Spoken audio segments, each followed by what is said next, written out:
Hey, I'm Johnny from Johnny's Vintage Motorcycle Company. We're offering a KZ1000J crankshaft. This will fit like 8183J or CSR 1000, 8182 or KZ1000K, which would be like an LTD 8182. And some others, they'll fit others. Rods feel okay.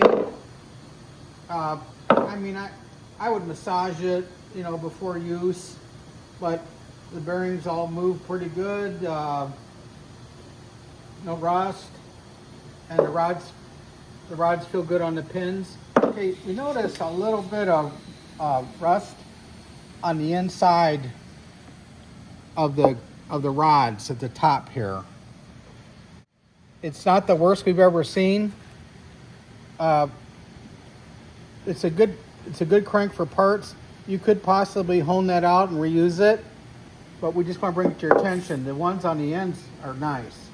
Really, I still have the pin over here for the spark advance unit, and the threads look okay over here for the rotor, and the crankshaft's not in too bad a shape on the end here.